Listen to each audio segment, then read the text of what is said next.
I hired a 90-pound girl to work in the stockroom at Smart Tech for you, okay? I should have hired a 300-pound guy to lift a 60-inch flat screen.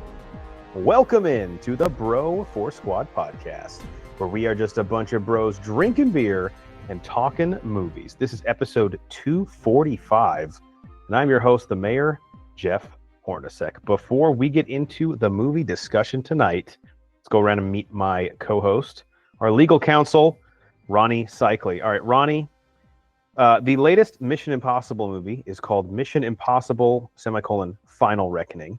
And since you're our legal counsel, I have to ask, if there ends up being another reckoning at some point in the future, what legal grounds do we have to sue? Well, what kind of reckoning is the question, really? Like, we have to define reckoning. And are you just asking for how much in damages we can go after? Yeah, well, because also I think we have a case over the title Mission Impossible itself, because it's quite possible, as they've shown quite over and over. So it's not just the final reckoning that we have a claim, is all I'm going to say. We're building a case. There should have been a clash action suit after like the third one to call them Mission Improbable. Yeah, Mission Difficult is like, look, you still have me my butt in the seat. Yeah. I just want us to be a little more realistic about what Ethan Hunt is being asked to do. Look, I've never lost a case like this. I took down the Never-Ending Story because that movie ended, so that was a lie. And Mission Impossible, you're coming next.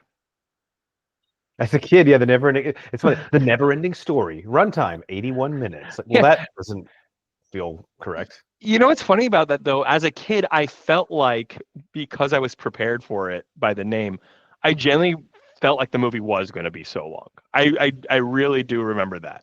Like being like, oh, how long is this movie going to be? I don't know why, but I vividly remember the VHS cover with like that white dragon on it. Yeah.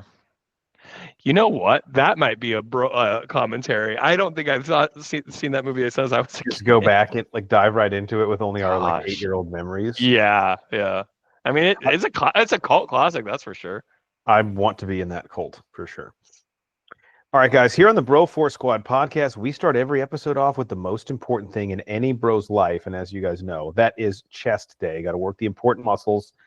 Our chest day today, since it is now June, we are halfway through, which is kind of crazy, 2025, or about to be. So Cycli and I decided, I guess mainly Cycli, to give our report card at the end of the first semester for 2025's movies. So we really have no criteria as to how we're going to grade these, but I know Cycli specifically is going to go back and revisit a few of his predictions from our movie preview show for the year and see how they're looking for those films that have already come out. And then I have put together two top 3 lists just for movies that I've already seen so far. I do want to make the caveat beforehand. Cycli just took a 2+ week international trip, and I recently had a child. So we are a little bit busier than normal, so going out to the theaters has not been as possible. But that was like a total humble brag by both of us, though. Yeah. I just had I won the lottery, and also I can bench press 100 pounds. But sorry, we've been busy, everybody. Sorry, I've seen a woman naked. So, not on the internet. So there are a few movies I haven't seen that I plan to that aren't on my lists, and that the main 2 I want to highlight as a big action fan is Mission Impossible: Final Reckoning, and I haven't seen Ballerina from the Book of John Wick, or whatever it's titled. I just thought of also, sorry, saw the final chapter, and we got another one after that too. So that's another case. Although, spoilers for Jigsaw, I think every movie that's come out after that has actually chronologically been set before. Yeah, except for Spiral. Oh yeah, I forgot about Spiral. Is that even considered part of the franchise? I don't know. I mean, it is. That's a whole different discussion. Okay. Actually, you know what? It is time to do our next Saw movie. So it is. And we're almost done. I think we actually might be up to Jigsaw. Yeah. Did we do the final chapter already? Yeah, we did 7. We're technically we've been debating whether we do Jigsaw, Spiral, or just go ahead and just Saw X. So that's the one we actually want to do. Yeah. I love how we act like someone besides us is in charge of it. Yeah, like I don't want to get in trouble. I don't know. We got to get approval. All right, so for our chest day, basically grading 2025 so far at the near halfway point in terms of movies. Obviously, a lot of big blockbusters, and especially Cycling and I being the horror hounds, once we get a little bit closer to Halloween in the end of the year, a lot of good stuff coming out. And I actually think we'll talk about this in a future episode, but after seeing that Frankenstein trailer, I'm actually thinking December this year could be sneaky good. There's a lot coming. Yeah, for movies. So, Cycling, I'll give it to you first because I know your movie preview show predictions, 2 of the films you discussed have already come out. So, I mean, obviously, in the court of public opinion, things could still change a little bit before the end of the year, but I think the verdict is out on them. What are those films and how are they looking now? Yeah, we'll start with the big one that I mentioned on the preview.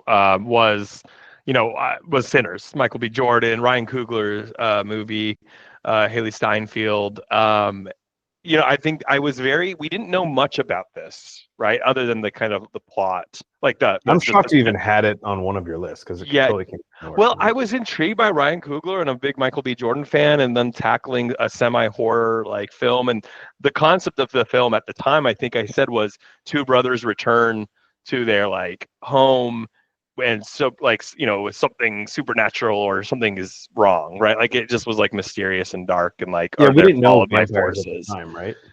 No. And fun fact for me, and I told you this, we've talked a lot about how I used to love trailers. That was one of my favorite parts of going to a movie, was watching you the lived trailers. in one for several years. Yeah, absolutely. And now it's getting to the point where these trailers are just giving away the whole movie. God forbid a comedy trailer. They show too much. And comedy, they show the jokes. And the horror trailers, they show the scares. They show too much and they reveal too much. So I actually avoided the Sinners trailer the entire time. Spoiler for Haley Steinfeld's character in the trailer. I know. And I only watched the trailer afterwards, and I was like, I would have been mad. Yeah, so I went into Sinners not knowing that this was a vampire movie. Now, I don't think that's a spoiler because, again, they make it clear that's a vampire movie. So that was really fun for me. I was like, because I can definitely see, you're a horror hound, so it works for you. There could be some people who, not knowing that, would be like, what the fuck?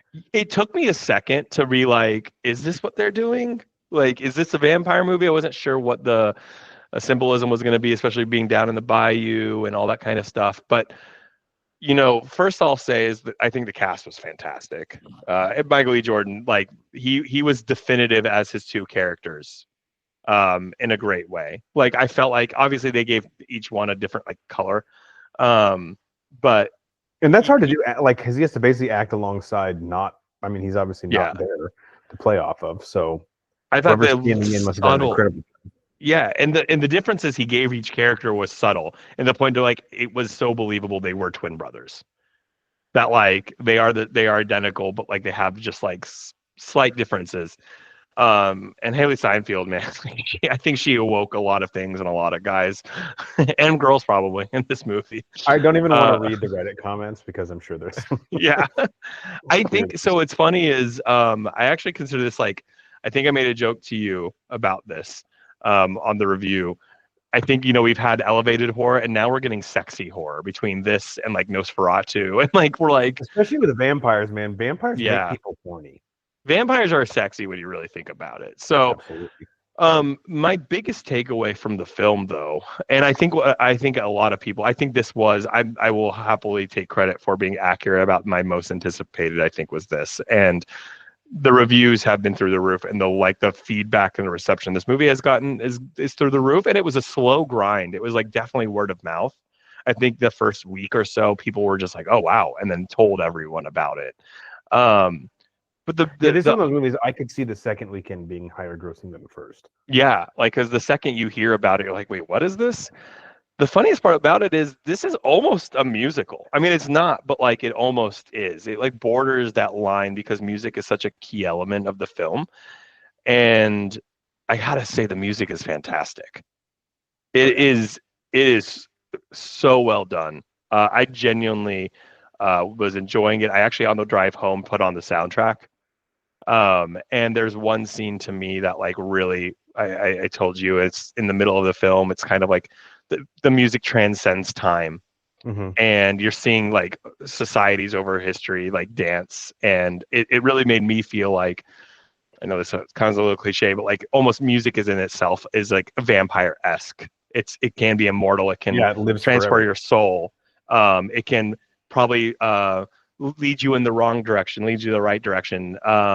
Be bad for you, good for you. It really just like it made me think of like music in a different way, which was it made the film feel artsy at the same time while being a horror film and vampire. And another thing I loved, they actually respected the vampire rule of having to be invited in. Oh, it's a huge part of the plot. Yes. How often do we actually get that true, like that real, like, I mean, 'cause it doesn't have, I feel like vampire movies for act like that rule doesn't exist. I mean, the one who did it best was Mom's Got a Date with a Vampire. Well, nothing Obviously, can beat that. that's the So, gold standard. but yeah, the fear, the cast, the music, everything about it, and being set in the bayou in that era was just like peak. It felt like a period piece at the same time. And then the ending, again, he basically music ended up being a vice, just like being a vampire, just like, and then they alluded church was its own vice. Mhm. Basically, everyone's filling this void with something. And are the vampires honestly that wrong? I mean, not wrong or bad, they are, but it's like we all do this. We all fill it with something that kind of takes us away. So it's debatable whether the mid-credit scene should have just been in the movie. I thought it was kind of fundamentally Yeah, important I was to gonna say. it, Speaking but of that, I think the mid-credit scene is the ending of the movie, not like it is. in the Marvel sense where it's like a tease for something else. Like Yeah, that's like I don't get the motivation there. So I think this movie knocked it out of the park. I think at the end of the year, it's not going to probably, maybe we'll be nominated for an Oscar or two, but Coogler did a fantastic job, and I think this will stand out at the end of the year by many people saying like one of their favorite films. So how did you feel about it? I don't want to bury the lead, but it's coming up on my top 3 movies of the Yes. year list.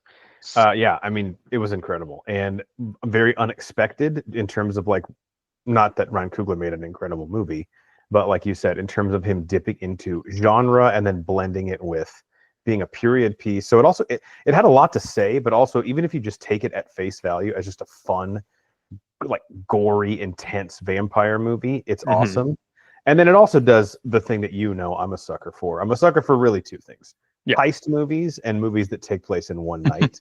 This isn't a heist movie, but it takes place not in real time, but once they get to the speakeasy or whatever their club is, it's pretty much like Yeah. that last hour goes in.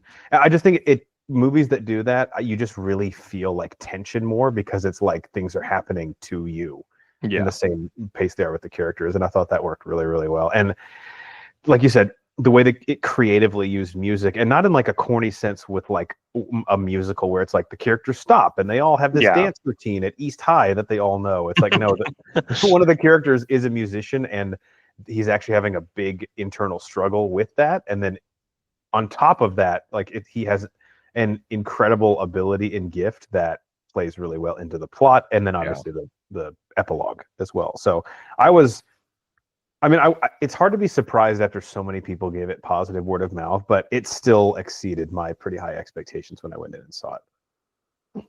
Yeah. And then, if you don't have anything else to say about Sinners, what was the other movie from your So movie? this was, I also mentioned, was Mickey 17, Bong Joon-ho, who I like. Correct me if I'm wrong. This is his follow-up to Parasite, right? Or has he done anything I since? think so, actually. Which it's always tough to follow up like a critically acclaimed Oscar-winning movie like that. Yeah, Like, it what do you was think? Parasite. I mean, I've really liked his films. I mean, that I've seen. Parasite kind of inspired me to go back and watch Snowpiercer. I haven't seen Okja or Yeah, his Ogja, new. you should watch. Yeah. But I was interested in the plot in this one. It seemed I think I said on the preview that this movie could go either way. I think I said it could be I think it was box office bomb, I think was my prediction for this. And I said here's the thing, it could be a fantastic movie that just people don't see. Or it It could be was like, so quirky. I was getting like Wes Anderson vibes in the sense of like very niche audience, but those people will love it. yeah, and but at the same, yeah, exactly. But like, you have Robert Pattinson who's really coming into his own. And so one thing I will say is I wanted this film to be successful, whether it was good or not, because, as I've said 1,000 times, I appreciate originality. I appreciate them trying something, like even if it doesn't work. We're in such a everything now. Like Lilo and Stitch and How Did Your Train Your Dragon are coming out this week. It's like we're just replicating everything. And I always will appreciate attempt. Like we've talked about ad nauseum on with M. Night Shyamalan. Like some of those movies suck, but I will watch them every single time. So I was excited about this because I thought the plot was really interesting. And if you don't know the plot, I won't give away too much because it just Have you came read out. the book, or do you know anything about the book? No, I did not. Mm-mm. Okay, because the title of the book inherently makes you think like the movie was trying to one up the book. Mickey 7, is it 7, right? And then they're like 7, Mickey 17. Yeah. But I have heard that the book does quite a few things differently, and it's people have said for a long time the book was unadaptable. So to your point about Bong Joon-ho saying like I'm going to try something that people say won't work, Yeah, I really respect that, because M. Night's done the same thing with it. Like Old is based on a like 80-word short story, I think, right? And then Netflix did a 3-body problem that was like the Chinese hard science book that was like impossible to do. And they definitely like Netflix definitely reduced the level of hard science in it. But like, yeah, people are making attempts now. And I've said this before, and I've said I am a Robert Pattinson fan. Like all I knew about him for the longest time was obviously being Cedric Diggory in Harry Potter, and then of course him as Twilight. And that was always like a joke, right? Like I never took him seriously. And then when he got cast as Batman, I watched, and you and I have talked about this, The Lighthouse, and I was like, oh, okay, this guy. And you're holding your own with Willem Dafoe, like in a fucked up like movie. That's impressive. And then I went and watched Good Time, which is such an underrated, unknown film. Like I've heard really good things about it that. is insane. It's like Uncut Gems, where you're just on adrenaline the whole time. But I watched these two films, and I'm like, dude, Robert Pattinson is good. Like he's a fantastic actor. And then obviously I think he did a great job in the Batman. So I was excited about this, and I will say he gives a great performance. If I just listened to the voice, I wouldn't know it was Robert Pattinson. He has like an internal dialogue, and then he has his normal speaking voice, and he plays like this timid, I don't know, kind of like weak-willed person, and unconfident maybe. But if you know the character story, like I don't want to give away too much because it did just come out and it did just get put on Max, I believe. But I mean, this is the plot. Like basically, it is set in the future, and he allows himself to be basically a science experiment where he can die multiple times, and they can reprint him and upload his memories. So they use him as like testing. Like they'll put him out in space and see what radiation does, and use his blood to get like vaccines, things like that. Like they'll subject him to like poison over and over and over to like help humanity in a way. So this guy keeps dying, and that's why he's Mickey 17. The movie starts with the 17th version of him. The film overall, it's original enough to keep you entertained. I think it starts stronger than it ends. The plot itself is like entertaining enough. It just kind of falls flat a little bit. And I've heard Ruffalo's performance is really goofy in it. It is, and I couldn't tell if it was like. I'm still really. I don't know how I feel about Mark Ruffalo's performance, and it feels like he was going for something, but it never came across to me of the reason why. Yeah. Like, doesn't he have like weird teeth or something in it? He talks really oddly. He has weird mannerisms. He's basically like this politician that is like using this for shady purposes, and like he's using this crew to like do all these bad things. Which is funny because you don't think of Mark Ruffalo as like this conniving. Yeah, it's him and Toni Collette are like, you know. And, okay, well, I could see her doing that more. Toni Collette always scares me, so you know.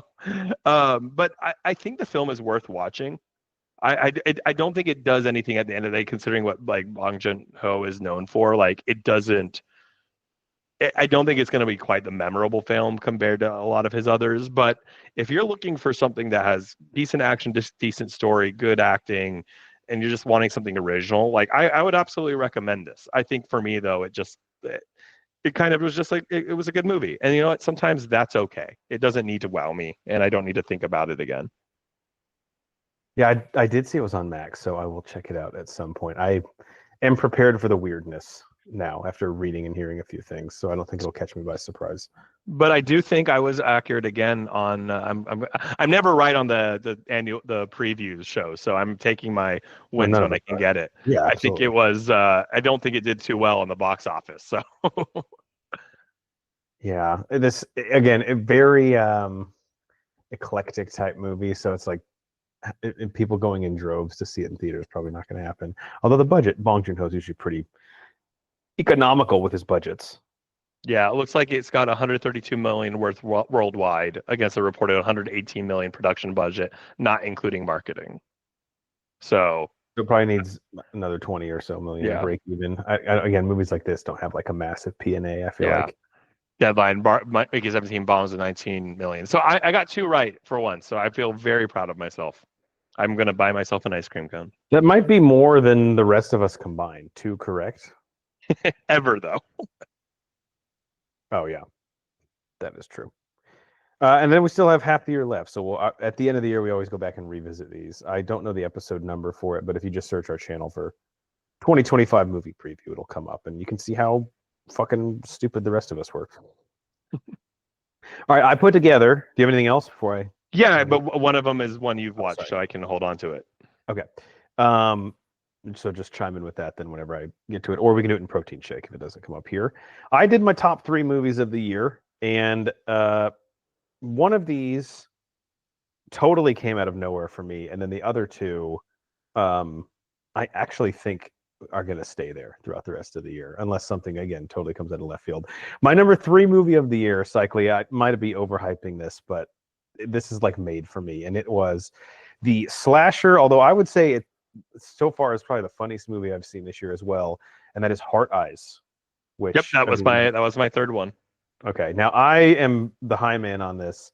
Hard Eyes I would describe as like a slasher movie that has 3 key elements. Number 1, it has some great kills in it.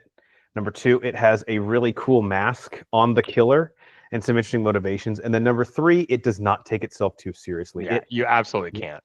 It walks right up to the line of being like almost scary movie, but it doesn't cross it to a level where it's like so lampoonish where it's just like you can't even get behind it.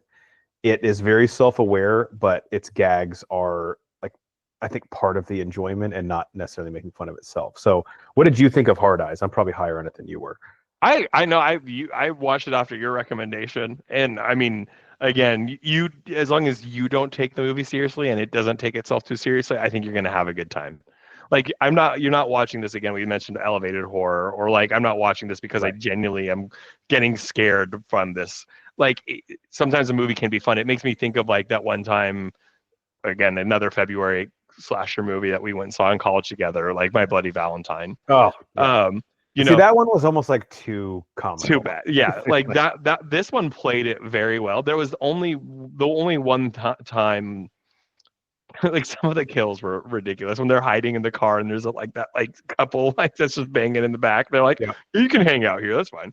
Ugh. Uh I think my only thing I didn't like was like the over reveal of the killers, like Yeah. and then that part got a little bit like elongated. But again, my point and your point, like, don't take this movie too seriously, and who cares? I thought it was a fun reveal. Um, it felt. Didn't you say one of the writers was from Scream, or am I making that up? Yeah, I think one of them wrote the Scream movie from not the newest one, but the one right before that. Yeah.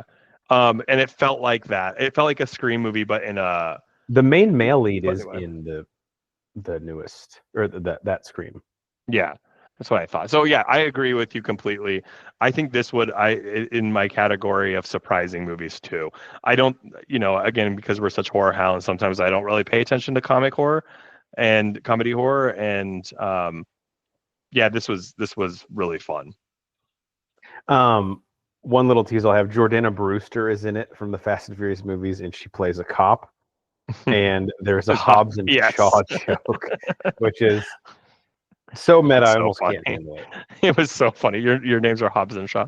It's like I don't understand the reference. Like, no, it's fine. My number 2 movie of the year, and I'll only say this was a surprise because like I obviously love these movies, but I was not expecting this to have the emotional weight behind it, and that was Thunderbolts, which I think everyone is saying it didn't do like crazy numbers at the box office, especially for a Marvel movie, but they're saying it's the best Marvel script and deals with some heavy subject matter for Marvel with like mental health and depression and like family trauma and abandonment, but they kind of wrap it all into it's basically like an Avengers team, but none of them have superpowers, and they're all very cognizant of that. And I was just really pleasantly surprised. And like we always say, Florence Pugh could be in a Charmin commercial, and I would watch it and probably be impressed by her work. I would. I mean, I would watch her in anything. I highly recommend this for you guys when it comes to Disney Plus, which should be probably in the next month or so. Because I think it came out in April. Because I was really intrigued when you talked about like the emotional aspect, like the dealing, the emotional. I was like, that's a good addition. Gives sets it apart.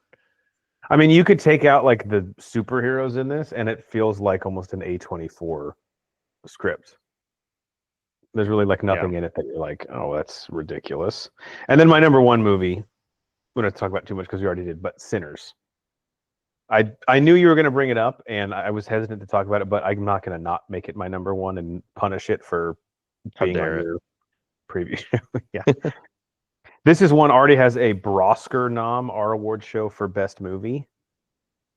So unless we have something like My Old Ass from last year that comes along in the end and just blows us away. That title always cracks me up. I know, but that movie was so fucking good. I know.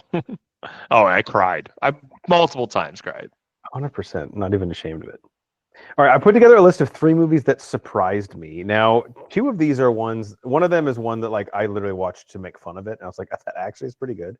Another one is one that just Hulu recommended, and I checked it out. And then the other one is one that I'm gonna stan because I always do for these types of movies, and hopefully people get behind it. The first one is Den of Thieves 2, Pantera. This movie came out like the first week of the year. So first off, anytime we do like year-end review or lists and things like that, you come out that early in the year, tend to be forgotten.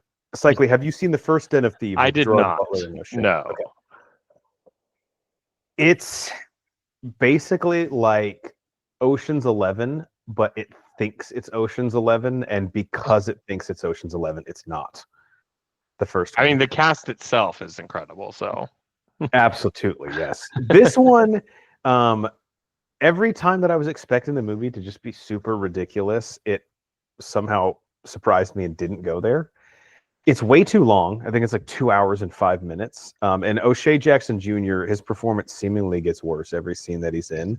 But for some reason, this movie is so goddamn watchable, and I'm like so invested in what's happening, and like I don't want bad things to happen to these characters that I can't even really describe it. I turned it on to laugh at it, and then by the end, I was like, oh, damn it, I actually enjoyed that. Is Gerard Butler just your typical Gerard Butler? He's like a really depressing character. Like his wife left him and took the kids, and he's like a failed cop who's like an alcoholic. So like the whole time you're like, I kind of want this guy to like catch a break and crack this case. I'm rooting for him. I know, Poor even though it's it's like Joe Goldberg and you. It's like, why? What is wrong with me that I like rooting for this guy? Good things to happen to you? Yeah. So Den of Thieves 2, Pantera. Even the first one I watched, and I had like no feelings about it at all. It was like crazy how much it just washed over me. This one I enjoyed. You like this one more? I do. So it's up there with the greatest sequels of all time that you're saying, like sequels that surpass the original. I would say Empire. This, the New Testament, and then the Dark Knight, probably. Wow. In that order, yeah, of course. Yeah. This one, they do the classic sequel trope where like they are now in Europe. So you take the same. So really trying to be Oceans. No, they really are. Like, isn't this the same movie? No. That one was in the United States. Yeah. This one, we were in Europe. So totally different. The other one that just came out, actually, I think like 2 weeks ago. It is an animated movie on Hulu called Predator: Killer of Killers. Have you heard about this or seen it? Oh, I've heard of it, but I have not watched it. Okay, so Dan Trachtenberg, who wrote and directed Prey, that Predator prequel that came out, I think 2 years ago that everyone loved. He also wrote and directed this, and it is a basically sequel to that, but it really just follows the Predators going through 3 different time periods in world history, and like it's basically like 3, I think, pitches that they would give the studio for like another version of Prey, and then they kind of tie them all in together at the end. But they're all really fucking cool, and I'm not a huge fan of the animation. It kind of is like the Spider-Verse animation, which I actually don't like. But let me just throw out the 3 concepts to you, and we'll see if any of these whet your appetite. First one is they go to like Viking times. So it's like Predator versus Vikings. The second one, which is my personal favorite, is feudal Japan, like samurai. Oh, that's cool. Samurai culture. Yeah, that one's really fun. And then the last one is like the dawn of the Industrial Revolution. And so it's like dog fighting is a thing, and like the Tuskegee Airmen, basically. Oh, wow. Did you have a favorite? The second one? The Japanese one, yeah. So if I'm the studio, I don't know if Dan Trachtenberg did this like animated, and he's like, let's listen to fan reception, because I think it's just a cool concept, like the Predator throughout time. That is cool. Fun. Yeah, I'm reading about it. Medieval times would be badass. But I would love to see them do the Japanese one. So it's animated, it's short, it's like an hour, 20 minutes, and then they tie all 3 of these in together at the end. So I thought that was really fun and cool, and just kind of came out of nowhere. Like I'd seen a trailer, but I thought it was like a show. And then when I saw it was a movie, I was like, I can give an hour and 20 minutes to this. Yeah, now I'm really interested. Yeah, I'm reading about it. I mean, I heard about it, but I don't think I knew it to the level of what you said. It's like super intriguing now. And when I first watched it, I thought it was just going to be, it was like 3 anthology stories. I was like, this is still cool, but I don't really know why we made this movie. And then when you see that they tie them all together, I'm like, oh, that actually is kind of badass. Yeah, I'm going to have to give that a watch. Yeah, it's fun. All right, last one. I actually watched this today. So, Cycly, you know, as a horror hound, I'm a big fan of the Shudder originals. Shudder being the like strictly horror streaming service.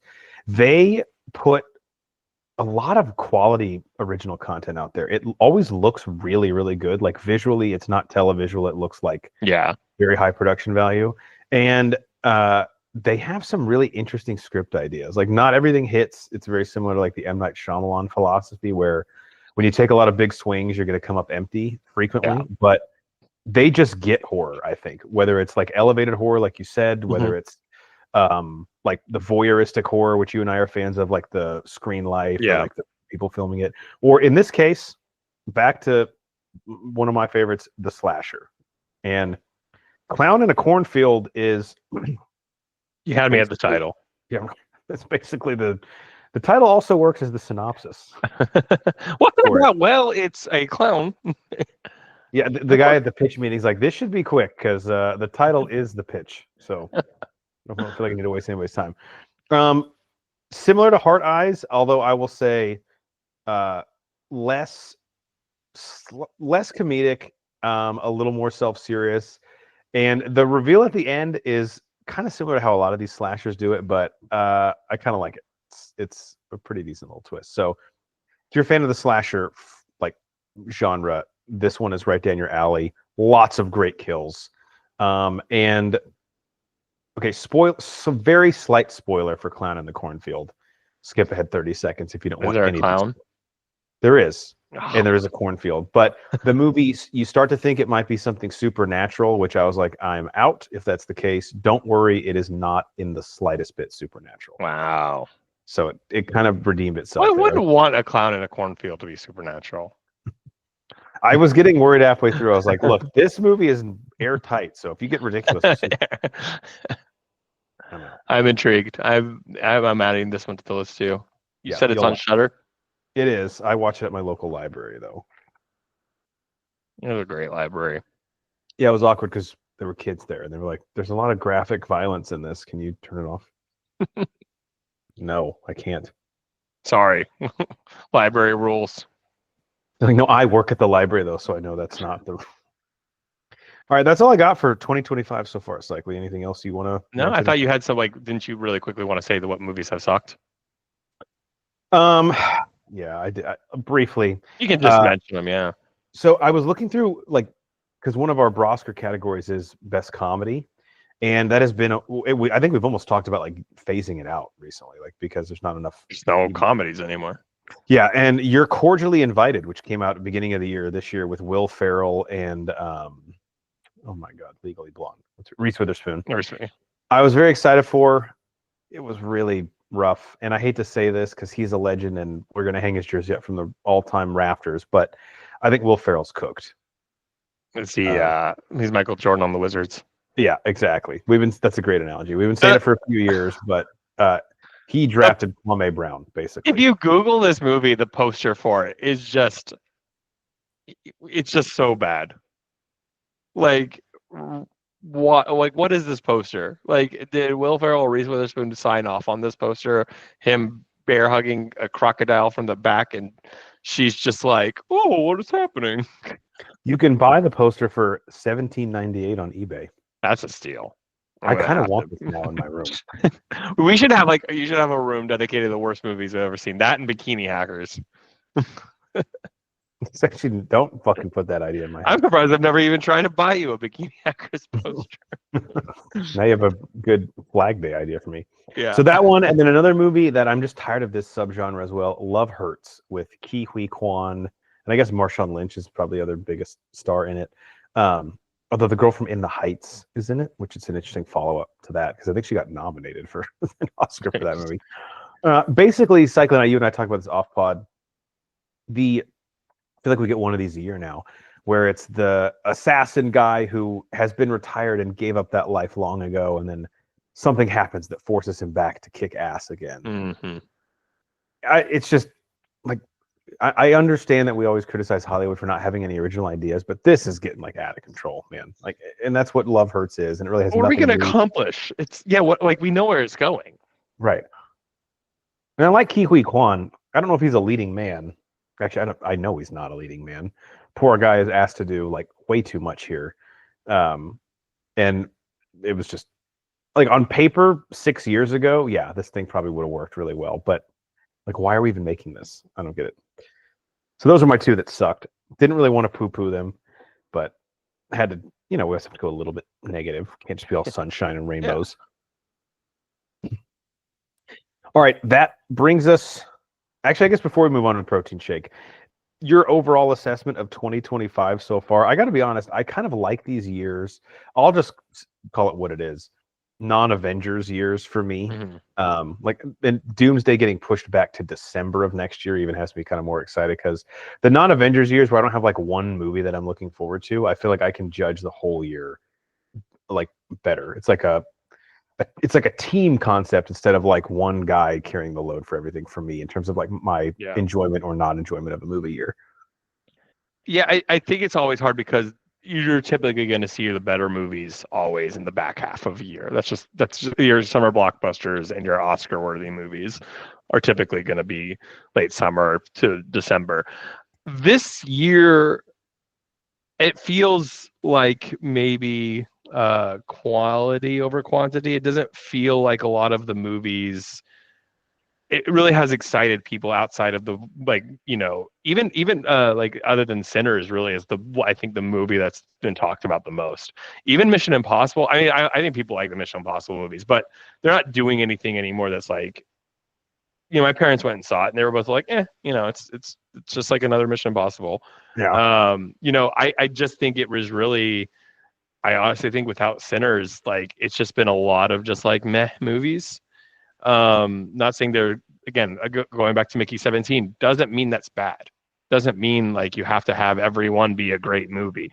But I think when we look back on the end of films, like I said at the beginning of the pod, Sinners is probably the only one from the first half that we're going to be talking about, other than maybe Thunderbolts for the specific fan base. So yeah, I'm not saying it's been a bad year for movies so far. It's just nothing really overall has stood out outside of like one or two movies.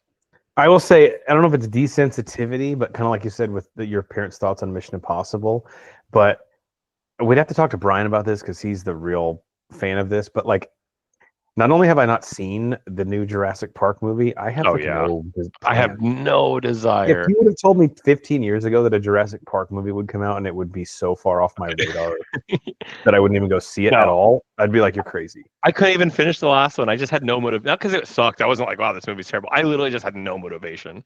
Yeah. Like none. Sorry, I have to mention this. Did you see the teaser trailer for the new Spaceballs movie? No, I bookmarked it Okay. on You YouTube. need to I've heard watch it. Rick Moranis is coming back, and what's his Mel Brooks, 98 years old, is going to be back in it. Like, what the hell? And why is this the role Rick Moranis is coming back for? It's funny. You have to go watch it. Everyone, based on what we're talking about in Hollywood, go watch the teaser trailer. It basically gives the hit, like all the movies that have taken place since the last Spaceballs. And at first it makes fun of all the Star Wars movies, but then it gets into like and 8 Jurassic Park films. It's basically like all the things that have happened since Spaceballs. And That's pretty crazy. yeah.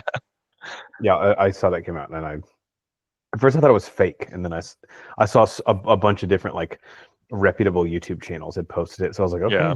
must be real. What's the last movie Mel Brooks did? I didn't even know he's still alive.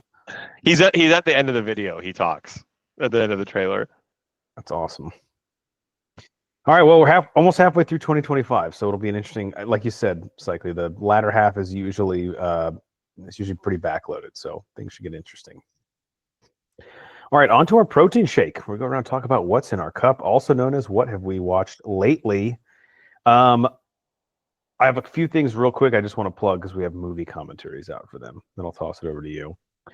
On our channel right now are a couple of movies from a long fucking time ago. So if you like listening to the bros drunk and watching movies that you would not expect our demographic to watch, this is the time of the year for you. Brian Banner and I watched the 1937 Snow White and the Seven Dwarfs, which of course is on Disney Plus. So check that out and whistle while you work with us. We got really into, I guess the two main things I'll tease is, why does someone with a PhD in doc live in the middle of the woods with these 6 idiots? And then he just makes him feel better about himself. Right. Then we also got into some of the issues with Prince Charming and Snow White, not the age gap, which is, we address it briefly, but they have, I think we counted it 9 seconds of screen time together before she goes into the woods. And based on that, they're in love to the point where he's willing to kiss her while she's unconscious to bring her back to life. So that was a little weird. Also, the Wicked Witches, or the Evil Queen, whatever her fucking name is. Why is she so jealous of like a 12-year-old? Yeah. Honestly, I've gotten to the point I need to watch it because I always get Sleeping Beauty and Snow White. Like, I don't know the difference. Like, I really There's don't. not much. I think honestly the only difference is really like the Seven Dwarfs. I was always like, I forget the story. I think I watched it when I was a kid. I just forget the story. I remember the apple. I remember the mirror. But there's also a hilarious part in it that I forgot. So the Evil Queen tells one of the huntsmen to kill Snow White for her. He, like, his conscience keeps him from doing it, and so he brings the Evil Queen a pig's heart and tells her that it was Snow White. And the person who snitches on the huntsman is later on in the movie the magic mirror tells her. God damn, mirror be He's cool. like, just so you know, that was a pig's heart. So I don't want to get involved. I'm just saying. It's like, well, it sounds like you kind of do want to get involved. And like, mirror has nothing else to do. It just causes drama. We were the huntsman, like, you're going to believe a fucking mirror? I've been working with you for 14 years. Like, what do you mean? Because a mirror told you? How does he know? He never leaves your room. All right, Snow White and the Seven Dwarfs. One other one that Banner and I also did with Nate Thurman was we were continuing our quest to do all of the Godzilla movies. And we just recently did 1964's Mothra vs. Godzilla, which is on HBO Max now. If you have not seen any of these, they're fucking incredible. And this one, the Mothra vs. Godzilla fight, lives up to the hype. Who won? I don't want to tell you that, man. Yeah, don't spoil an 80-year-old movie. Actually, I will spoil this for you. Someone wins the fight, and it's not Mothra or Godzilla. Oh, shit. Yeah. Damn. That's got to get you intrigued, huh? I mean, when I watched the Godzilla vs. Mecha, whatever that one was, that was they always twist on you. You never know where it's going to go. And then one other thing that I talked about, just want to throw it in there, was Sinners, which of course we already talked about ad nauseum, and it is so far the best movie of the year. Cycly, what's in your cup? What have you seen lately? Well, as you said earlier, I haven't had the chance to watch a lot of things. I'm still We traveled halfway around the world last couple weeks, and so yeah, didn't watch much TV. So I'm still well behind on You. So I will hopefully watch that and catch up, and then you and I can talk about it. But so when you're stuck on an airplane for 12, 13 hours, I did watch like a bunch of Harry Potter films, which is nice to like be mindless and try and sleep because I've seen them 1,000 times. And I didn't even realize I was like, I did this, but I went from watching like the Deathly Hallows and, Ralph Fiennes plays Voldemort. And I'm like, oh, Conclave is on this plane. I haven't seen Conclave. That won a bunch of awards and stuff like that. So I started Conclave. I'm like, wait a second. Did my brain subconsciously like make me want to watch more Ralph Fiennes films? So have you seen Conclave? I have not.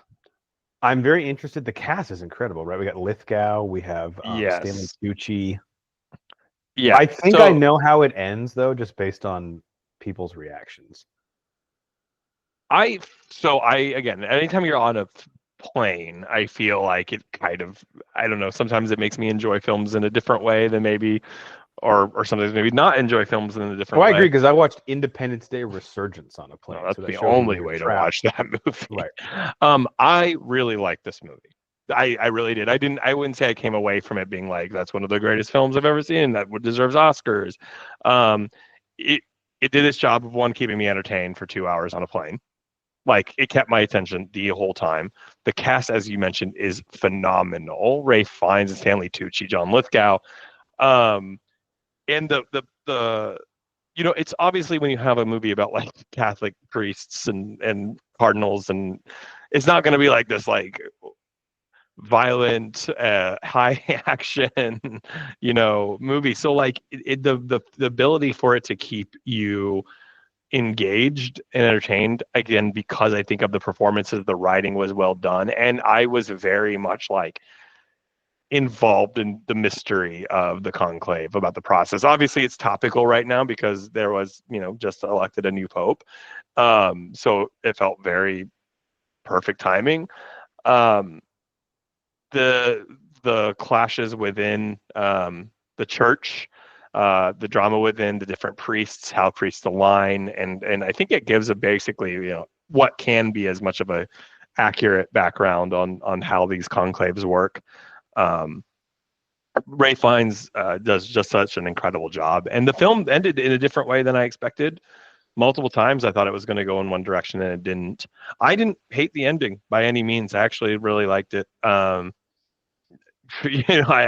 felt like it was definitely out of left field a little bit, and so that made me feel happy that you really think the movie is going in one direction. But it's not like a rug pull. It's not like a Saw movie. It's not a twist like a twist. It's just like, oh, that's what happened.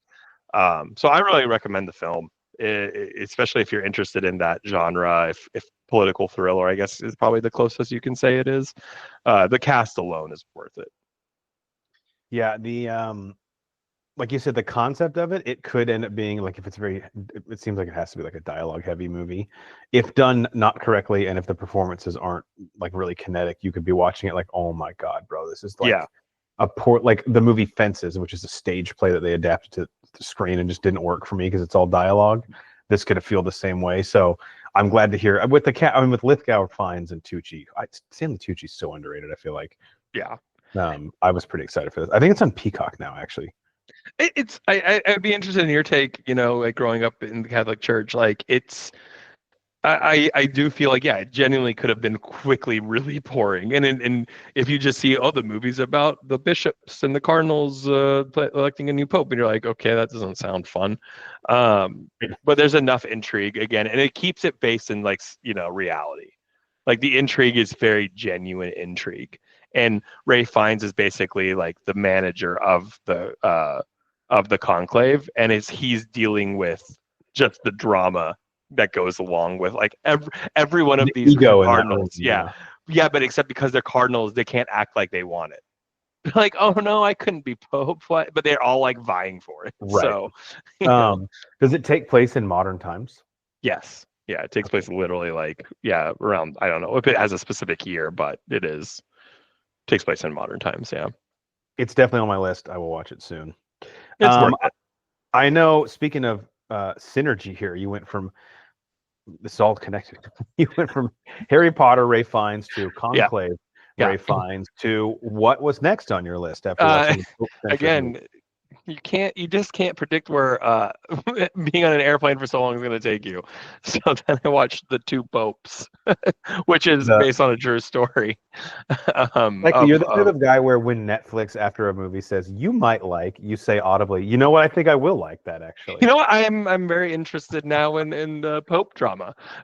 The Two Popes was one to that point. I don't want to take your thunder here and your thought on it, but I remember watching the trailer for it, thinking like these two actors, and I can't remember the one who's alongside Anthony Hopkins, Yeah. but they took this role because it's 90% dialogue, like them talking to each other, and they're like, Yes. this could be a shot at an Oscar nomination. Yeah.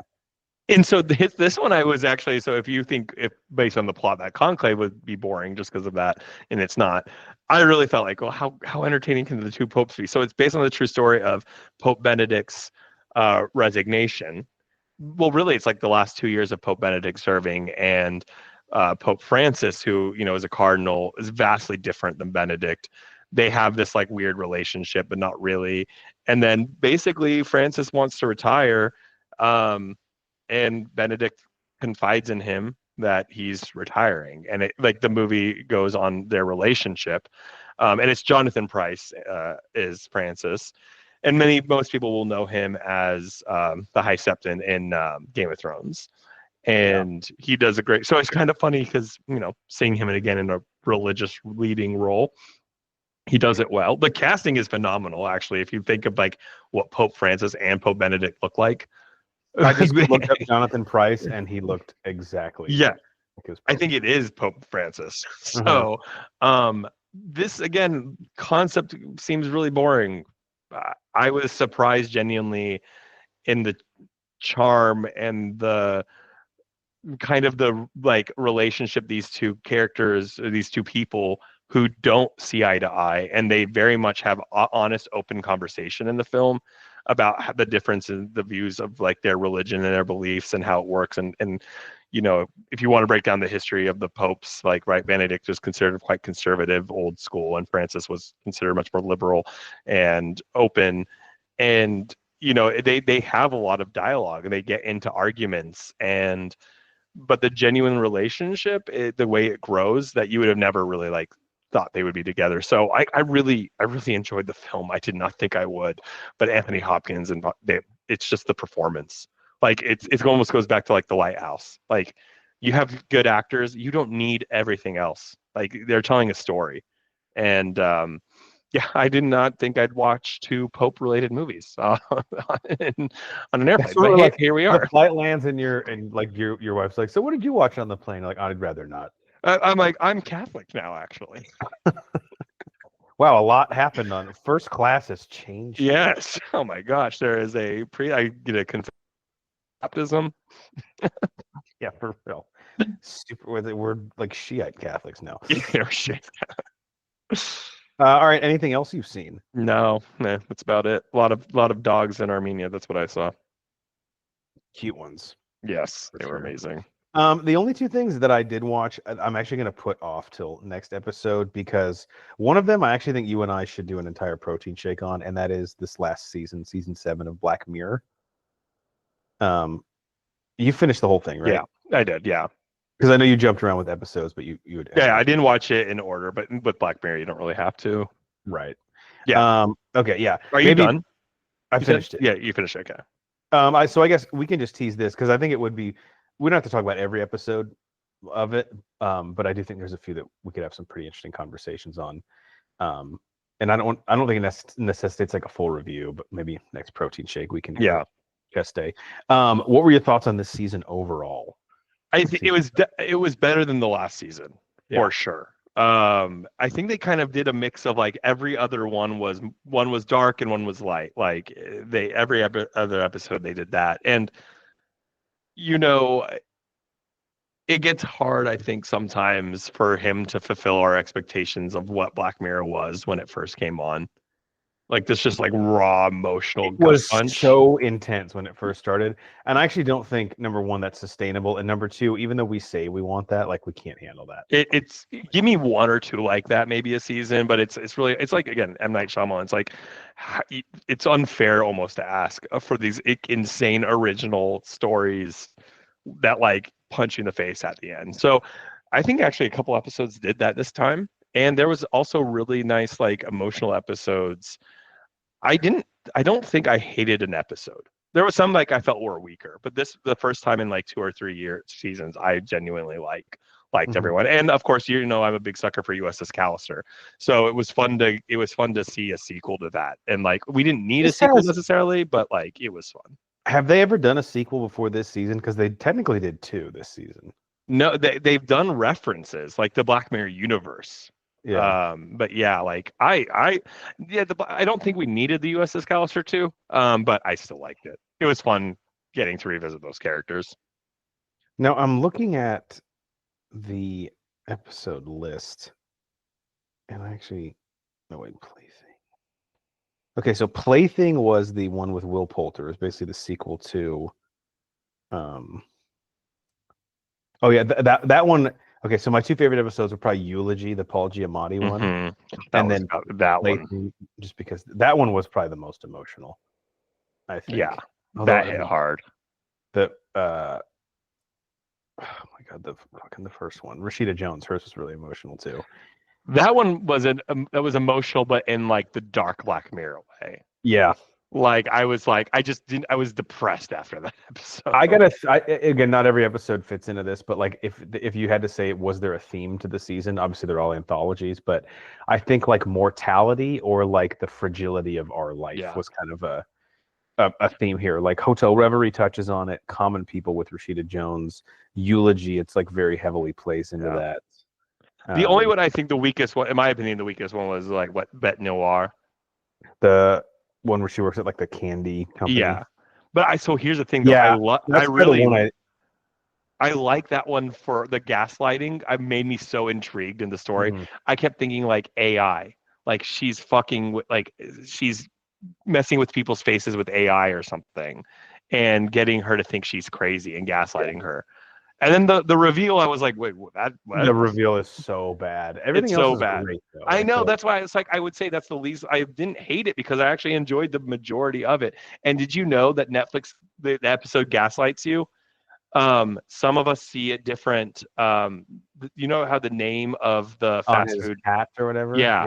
Some people will see it differently. Like literally, they filmed both. That's so fucked up. That's so cool though. And then they'll switch it on you. Like if you go back and play it. Yeah. Oh my god. That's not cool. I know. So they're like gaslighting. I was like, I just wish they had leaned more into the gaslighting rather than her just having this like god. Yeah, again, the explanation of it makes it hard for you to like be as affected by it because it's kind of like this isn't a spoiler, but it's like the Deus Machina where it's like, oh, you can just do whatever you want. It was absolutely Deus Machina. Yeah.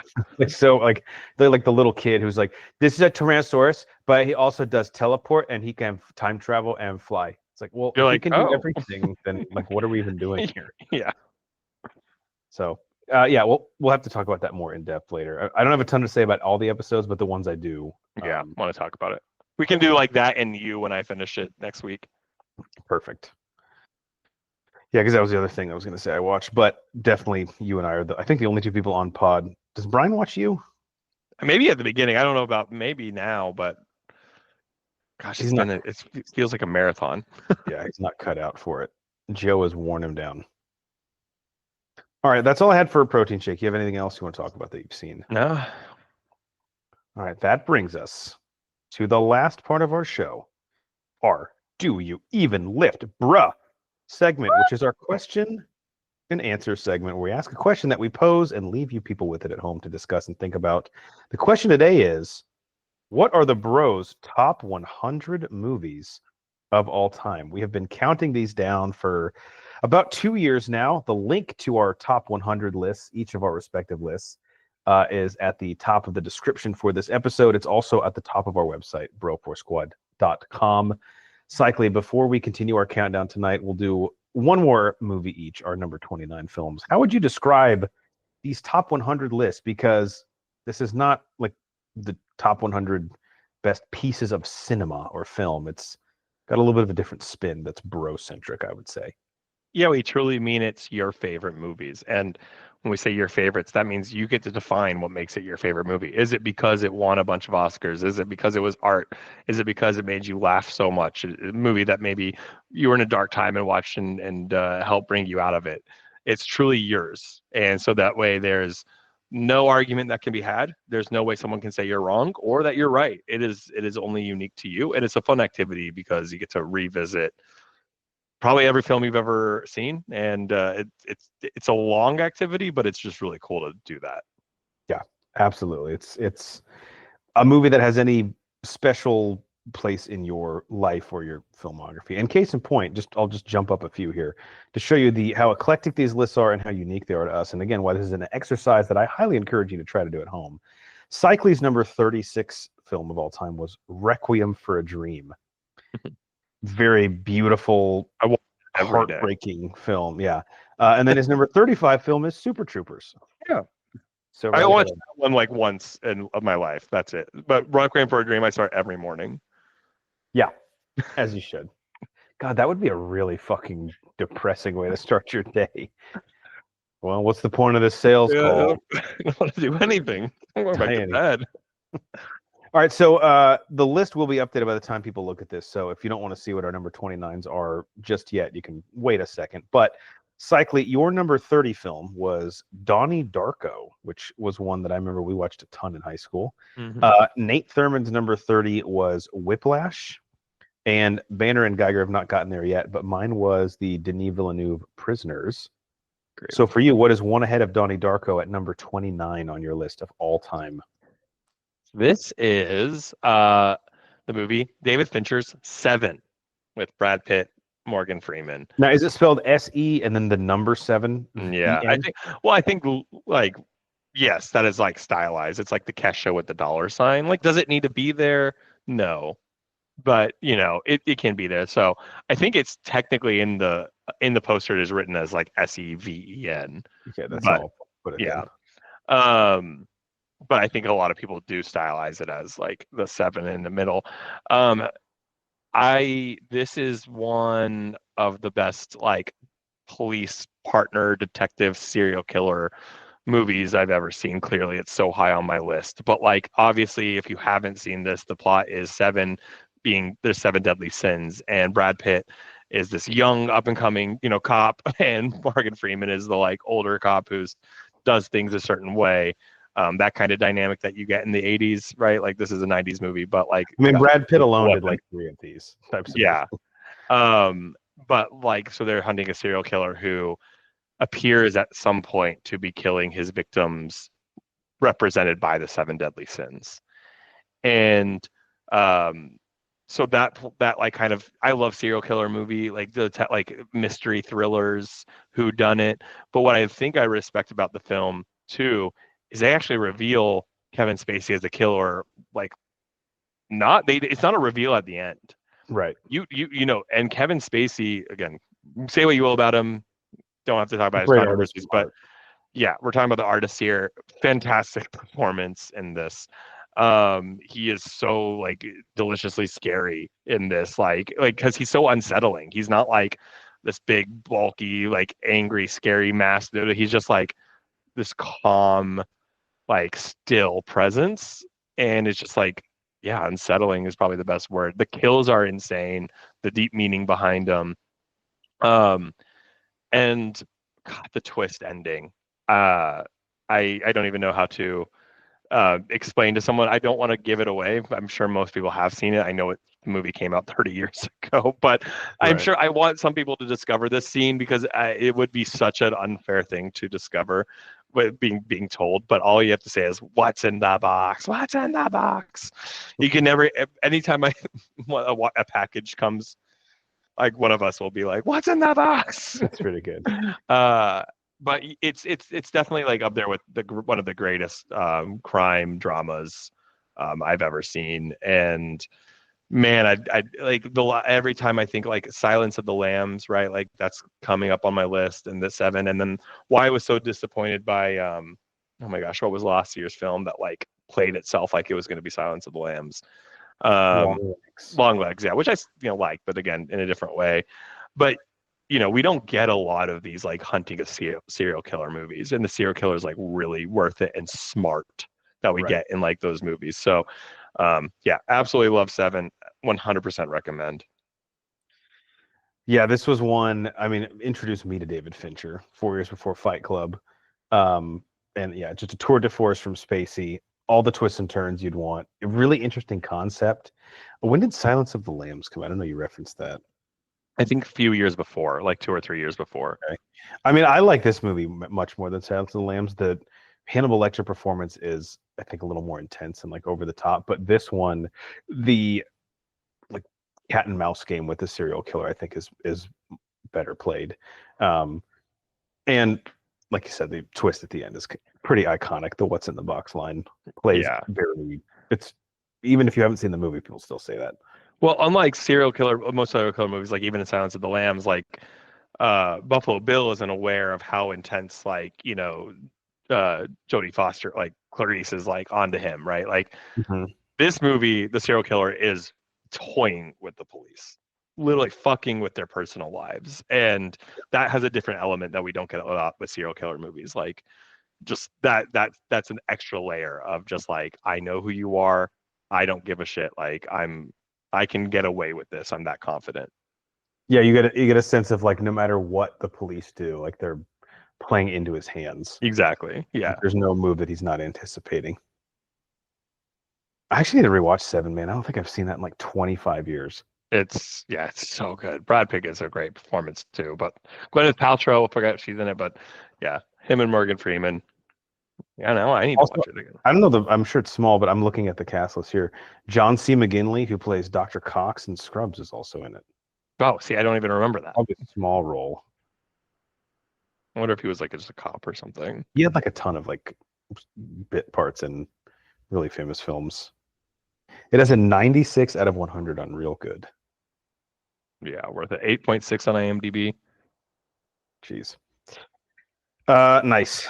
All right, my number 29, again, one ahead of Prisoners, the Denis Villeneuve film, to give us a bit of a palate cleanser here. By the way, Seven not streaming on any service. That's so stupid. I have it if anyone wants to come over. On what, DVD? Yeah. That's awesome. VHS. I actually have a VHS player. I need to buy VHSs. My number 29 is The 40-Year-Old Virgin. Judd Apatow. Classic. So we did our Movie Madness tournament was 2000s comedies Movie Madness this year, where every March when the NCAA tournament happens here on the Bull First Squad podcast, we put together a bracket with a different theme each year and have movies or sometimes actors fight it out to see who the best one is. 40-Year-Old Virgin, of course, was in this tournament. I can't remember how far it went. Cycly, do you remember? I know it went far. Was it not Final Four? Might have been. It did very well for itself. And when this movie came out, I mean, most of the cast, now they're all icons in the comedy world, but at least to me, like I knew Steve Carell as the guy from The Daily Show. I guess Anchorman came out the year before, so he was Brick. But like I didn't really know Seth Rogen because I wasn't a Freaks and Geeks guy. Didn't know anything about Catherine Keener. Leslie Mann was the chick from George of the Jungle to me. I don't think I'd seen Paul Rudd in anything. So most of these people kind of came out of left field, and the thing I love about this movie, even though it's like pretty raunchy and at times over the top, it has like a very like it's not trying too hard to make you laugh. It just inherently is like these awkward characters in their weird circumstances make you laugh. I don't know if a movie like this could come out now. I don't know if number one audiences have the appetite for it, but I just don't think. I don't want to say it was ahead of its time. It was like right at its time. Like it kind of started this big trend of movies like this, and just the Steve Carell. There's just so again, these early to mid 2000s movies are just so fucking quotable. Like I've been quoting this movie to lead off the show for like the last 4 or 5 episodes, and I feel like I'm only halfway through the quotes. that I have. Yeah. Oh Like, yeah. you forget that Kat Dennings is in this. I mean, the whole point of Steve Carell's character, it's not even so much that like he's never had sex before. I mean, obviously that's a big part of the plot, but it's that like he's so unaware of how the world works, but also he's like so far ahead intellectually of everyone else in this world at the same time. That plays really well. Like he's not stupid. Like he's actually incredibly intelligent. He just hasn't had a lot of the life experiences that other people have, and he's not really interested in that. So that's why I love the quote that I had at the top of the pod. That's where a great Seth quote. hired that chick because he wants to hook them up with each other. He's like, I hired an 80-pound girl to work in the stock room at Smart Tech for you. I think I still say like what the bike in the trunk all the time. We got a big trunk. Bag of sand. This like the friendship dynamic between the guys like playing poker, all of that, like it but also we talk about the comedy, but the movie has so much heart. Mm-hmm. It really like just genuinely like you're rooting for these characters, like it comes from a good place for so many of them. Yeah. And that's why it works. And I think when Judd Apatow is at his best, he is writing characters that, yes, they're ridiculous, but also the audience like loves them and wants what's best for them, as opposed to like wanting something bad to happen to them for comedic value. Like Steve Carell's character in this, Andy, at the end, like if I mean, in case no one's seen it, I won't spoil it. But if he did the thing that you're worried he's going to do, if it happens, you would be fucking devastated. Yeah. As he's riding his bike. I also love when they're playing Mortal Kombat against each other. I was gonna say, head off, and I'm throwing it at your body. You know how I know you're gay? How? You have sex with men. That's gay. You ate a spinach dip in a bread bowl last week. That's just like the genuine friendship, like the way they banter was so like it's a genuine. It was great. When Seth Rogen's looking at like all his action figures that he doesn't take out of the boxes, he goes, "Is that the $6 million man's boss?" Why do you like people that collect like really obscure Star Wars action figures? It's like, why the fuck do you have? You have to have the set, dude. The Jawa that had R2 on Tatooine. Why do you have that toy? That doesn't even make sense. And then last thing I'll say, when Paul Rudd is giving Steve Carell his porn collection, which he ends up getting back, he's like, Harry Twatter, Backdoor Slut, Everybody Loves Raymond. Oh, that shouldn't be in here. I mean, that's just a good show. Yeah. And then that's what he ends up watching later. Is everybody. I forgot about that. That was so good. Cuts to him and he's like cracking up at a season 3 episode of Everybody Loves Raymond. So 40-Year-Old Virgin, this actually will begin. They're not going to be consecutive, but I believe this is like the one that's going to break open the dam of 2000s comedies for me. We're going to see several of them inside my top 30 now. And this is because Dumb and Dumber was late 90s, which was my number 31. So this is kind of the start of that run for me on my top 100 list, just a little tease. Yeah, I think we're going to have a lot of, this is where we're also all going to get like a lot of similarity, I think, too.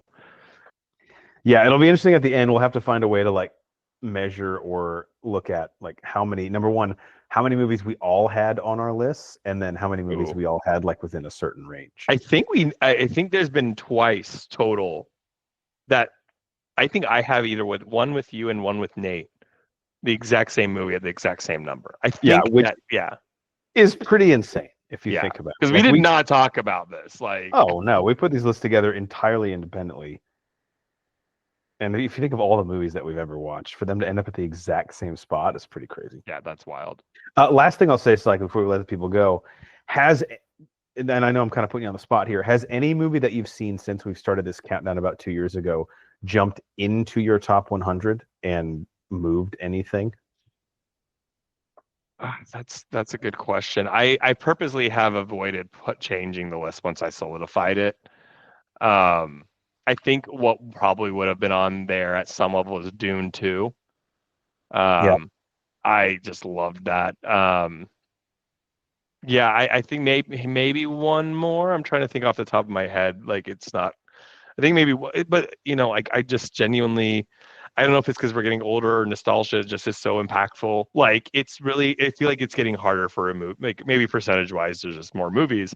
I feel like it is just getting harder for a movie to like fully impact me. Like this, like the last movie I genuinely walked out of in awe was like Midsummer. So it's like, you know, like I love Sinners, like, but I just, yeah. How about you? That's a good question. I've had two that have jumped in. Deadpool and Wolverine jumped in at 88 for me. And again, I know that movie didn't do a lot for some people, did a lot for others. I just thought the cameos were fucking incredible. Yeah. And I laughed my ass off. And My Old Ass jumped into my top 100. Oh, My Old Ass. Yeah, that was good. At 95. That movie, man. Thank you, Nate Thurman, for recommending it, because no chance I would have. No, I would have just not even like I would have just heard the title and been like, I'm good. Yeah. All right, Cycly, before we let the people go for episode 245, any words of wisdom, closing advice they can take? Well, really quick, I just wanted to point out we both had 80 for Getting Sarah Marshall, and oh wow, Nate and I had Get Out at 31. So crazy. Yeah, but no, nothing to say other than get out of the left lane, people, unless you're going fast. Real quick, you just took a very long trip halfway across the world.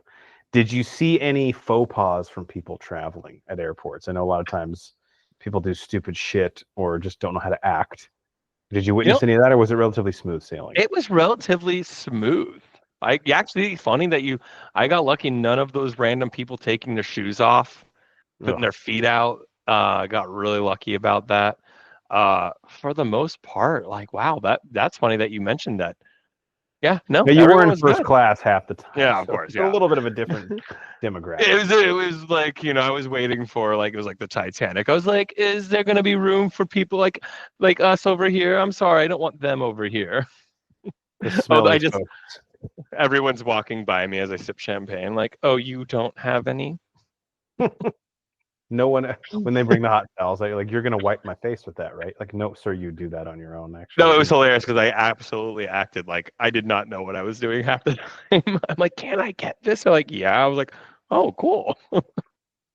I'll have to pick your brain sometime about that experience. I can't go back. It's terrible. Like, it was the worst decision I've ever made because like every other flight experience was so bad. Like, you're like, why? Yeah, now like especially like the comfort of the seats or lack thereof is going to be really hard. Yeah, no, it's just so everyone knows. I don't usually fly first class. I got this most insane deal of all time and took the opportunity, and now it's ruined me for good. Like, does the Bro Force Squad like pay for your? Yeah, absolutely. Obviously, yes. Just don't read the contract. You'll be fine. Can't read anyway, so it's perfect. My piece of advice, you know, I always say on this pod, we're going to give you people shit when they do something wrong, but we're also going to admit when they do something right. And my advice for the past, I don't know, like year or so has been on your neighborhood or apartment, like social media groups, whether it's like the Ring app, Nextdoor, a Facebook group, which is my personal favorite, even though I don't have one. Just be smart with what you're posting, right? Like if you see a bird in your back patio, like I don't need a post about that. However, these last week and a half or so, people have really been using the Ring app responsibly. We've had missing pets get posted. We've had like packages trying to be returned to the right house. That is the intended use case of the app. And I haven't had any of the, did anyone see Lightning post where it's like, what am I even supposed to do with this? So tip of the cap to the people in my neighborhood and the adjacent neighborhood who have been using the Ring app for its intended purposes lately. Although much to my dismay, because it's nothing to laugh at, but I've been using it correctly. It won't last. It won't last. You'll get your laughs. Well, 4th of July is coming up. I mean, that is like the Super Bowl for these apps. Because obviously the firework post, you can just make a drinking game out of it. Whenever someone... But did you hear fireworks? Yes, it's the 4th fucking July. What is wrong with you? All right, for our legal counsel. Comments if you don't hear fireworks, actually. That's right. What? Yeah, that would be... Then that would be either deaf people or people that don't live in my neighborhood. Or both. For our legal counsel, Ronnie Cycli, I'm the mayor, Jeff Hornacek. We are the Bro Force Squad podcast. Thank you guys so much for checking us out. Follow us on Twitter, Instagram, Threads, at Bro Force Squad. Type in Bro Force Squad as 3 separate words on pretty much anywhere You can listen to audio podcasts and YouTube especially. So Apple Podcasts, Spotify, Amazon Music, and everything we've ever done in our squad blog and our top 100 list is on our website, bro4squad.com. Till next time, I need to go check out tickets for first-class flights because Cycling Now has me thinking those are my people. That's where I need to be. And I need to go check out A Clown in the Cornfield. You do. You'll never guess what it's about. Can't wait. I meant